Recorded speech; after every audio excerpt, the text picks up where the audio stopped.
Our next story is about Nord Stream gas pipelines. Nord Stream 1 and Nord Stream 2, the undersea pipelines run side by side for 750 miles from Russia to Germany.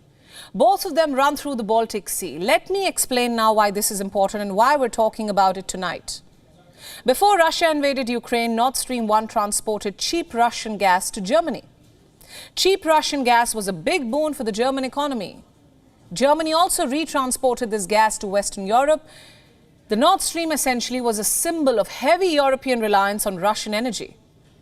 Nord Stream 2, which was completed in 2021, would double that quantity. But last September, an undersea explosion blew up the pipelines. Take a look.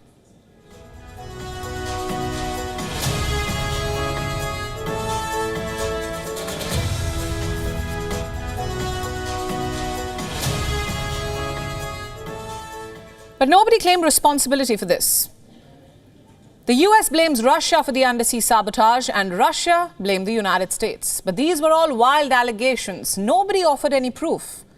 But the United States was never happy. It had always detested the idea of Europe becoming hostage to Russian energy.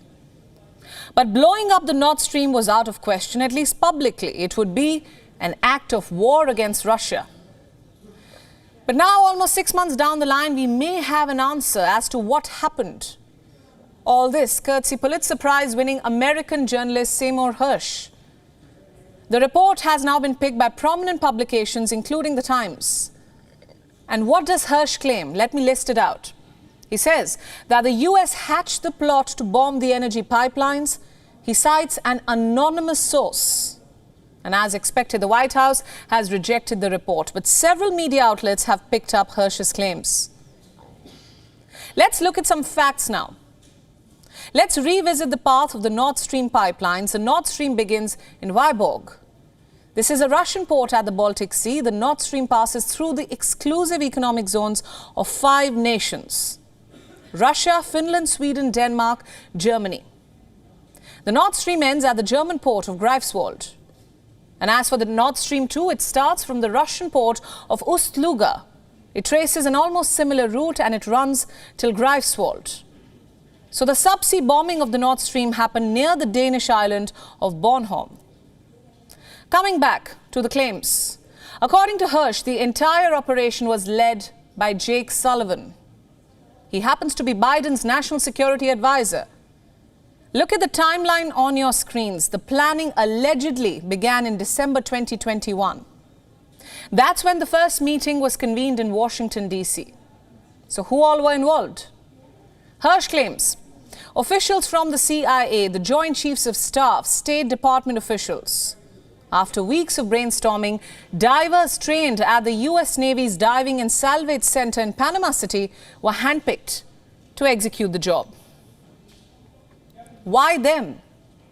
To avoid scrutiny from the US Congress and prevent any kind of leaks of the operation.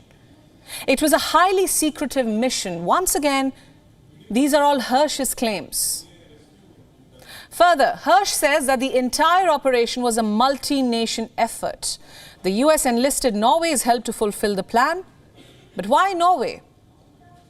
Remember, it is a founding member of NATO. Its navy has excellent sailors. Norway supposedly took Sweden and Denmark in the loop. In fact, Hersh claims it was Norway which picked the bombing spot to provide cover from Russian surveillance in the Baltic. Hersh claims that the US divers planted the explosives during the Baltops 22 drills.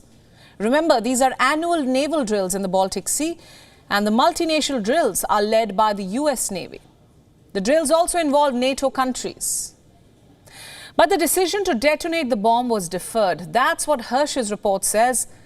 Yes, the explosives were sitting with Nord Stream for almost 4 months, from June till September. And then on 26th of September, the kaboom happened, so to speak. A Norwegian Navy's P-8 spy plane flew a routine mission over the Baltic Sea. It secretly dropped a sonar buoy near where the explosives were. Sweden and Denmark confirmed the undersea explosion.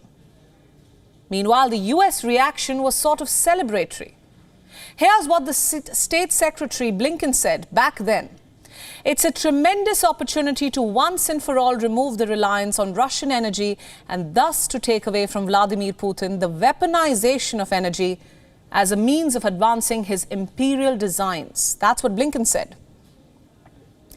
Now, with these new revelations indicating a US hand in the bombing, Moscow has renewed its demand for an investigation. Listen in. Of course, we have thoroughly studied Seymour Hersh's publication. There is nothing sensational and surprising in it for us. We proceeded on the basis that the United States and at least some of Washington's NATO allies were involved in this criminal act, which was an armed attack on one of the elements of peace of critical infrastructure. But a bigger question right now is, will Germany and EU allies take Hersh's claims seriously? Moreover, will the revelations impact transatlantic ties? Whatever the scenario may be, we'll get you the story as it unfolds. WION World is One is now available in your country. Download the app now and get all the news updates on the move.